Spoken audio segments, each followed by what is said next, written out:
Gratitude and appreciation. Are you grateful for what you have today? Do you appreciate all the blessings in your life? The wonderful things that you have, the things that you wanted yesterday, and you have them today. Appreciation and gratitude brings more into your life. Think about the person that you did something for, maybe last week, last month, last year, or maybe many years ago. And he continues to thank you for that when he sees you. Doesn't that make you want to do more for him? His appreciation actually is like a magnet. It draws more good things to him. If not from you, from the world, from other people. Gratitude and appreciation is like an aura of, well, we could say goodwill. You bring a goodwill to yourself. Whatever you put out into the world is going to come back to you. This has been said since the beginning of time, since the beginning of written records, languages, recorded history, but yet few people pay attention to it. I'm not sure why, but I must admit when I was younger, I heard that too, and I believed it, but yet I did a lot of things that I wouldn't have wanted done to me. And granted, they all came back to me what seemed like multiplied. The things I did to people that weren't so nice, and some of the things I did to people that were nicer, I'll say it that way. But those things had an underlying motive. They weren't really for free.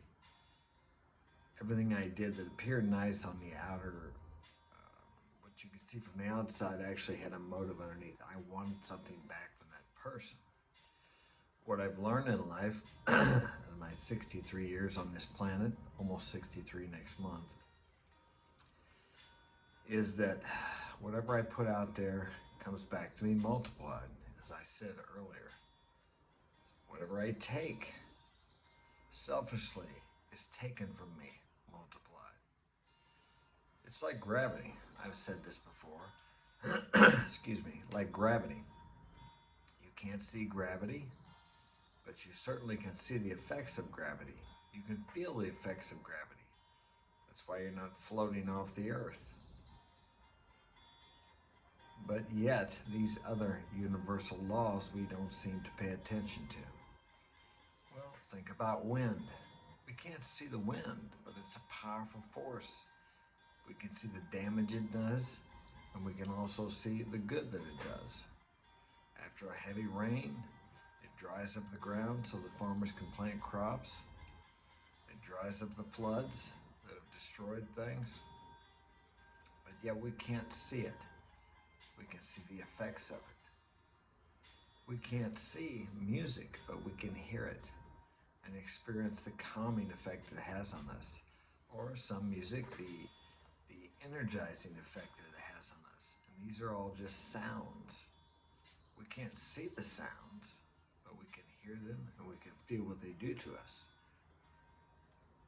It's the same as these other laws, these spiritual laws or metaphysical laws, if you like. Some people call it esoteric, woo-woo, chick crack. But I'm not talking about the impractical thinking that if I sit here and imagine something that it's just going to miraculously appear without any action.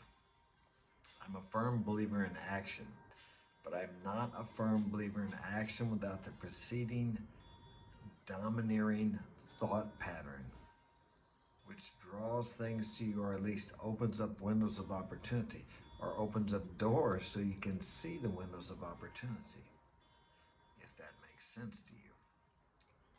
You have to have the consciousness of the thing that you want to realize before you can experience it. And as I started out with this, the consciousness of appreciation and gratitude brings more things to you to appreciate and to be grateful for. And the best way to become conscious of things that you have been given or you've earned or however you feel if it's as if you've gotten them by your own power maybe. If you've taken the action, you did play a part in it. Action is a part, as I said, a very important part. But what this thinking does and what this imagining visualization does is it makes you aware of opportunities that were always there, but you couldn't see them. What is the difference between you and a person who lacks, if you're not lacking? Is the person who lacks, he doesn't appreciate and he doesn't have gratitude for what he has. He's not focusing on what he has. He's focusing on what he has not, what he lacks. He's not appreciating the goodness in his life. He's thinking about what he doesn't have and what he feels like he needs. If he's alive today and living in the West, he's probably got everything he needs. All you have to do here is reach out your hand and someone will give you food and shelter. Not so in the parts of the world that are called third world countries. A little different there. But if you live here in the West, you've got much to be grateful for. All I have to do is go in there and turn on the heat. Just flip a dial. I want water, I just turn the faucet on, let it run. Many places in the world don't have clean water. Many people die of starvation, everyday starvation related illnesses, illnesses related to drinking bad water. And all these things, it's hard to be grateful for because we've grown up with them in the West. We feel entitled to them. A washer and dryer, a stove, a refrigerator. These are all things that we just normally think we should have. I lived in a third world country where we went for several years, 4, 5, 6 maybe. We didn't have a refrigerator. I lived in a place where we just cooked on a little round hot plate. I couldn't cook in an open fire cornstalk kitchen. I could have, I suppose, but it was easier to go and buy a hot plate at the market for me. So these things we just take for granted. I have another home in Hannibal, Missouri. I stayed there this week. Actually, I bought that thing 5 or 6 years ago. I stayed there this weekend for the first time. I didn't have water. I don't have electric. I used candles, and I took water with me. I had a wash pan I could have bathed in. It's okay. Sometimes things, simple things, we don't appreciate, and it's nice to experience a couple days without them. It brings us back to where we can see how good we have it. Until you live without something, until you experience life without something, without a car. How many of us grow up here in the States thinking that you're just entitled to have a car? Everybody has a car. I think it's like, what, 85% of the people in the world don't have an automobile?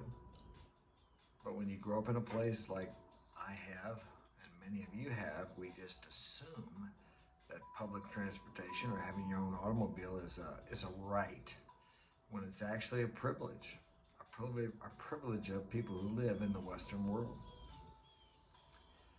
So what I'm getting at here is if you need to focus on all the wonderful, good, beautiful things in your life, and that will bring more to you. Because as I've said many times, whatever you focus on in your experience grows. That's a psychological principle, it's a metaphysical principle, a spiritual principle. Focus on the good and the wonderful things in your life today, and you will receive more of them. Focus on the lack and what you don't have, and even what you have will be taken from you. That's just a law of the universe. Whether you like it or not, that's just the way it is. That's all I have time for today. Thanks for joining me. Take care, like, and subscribe.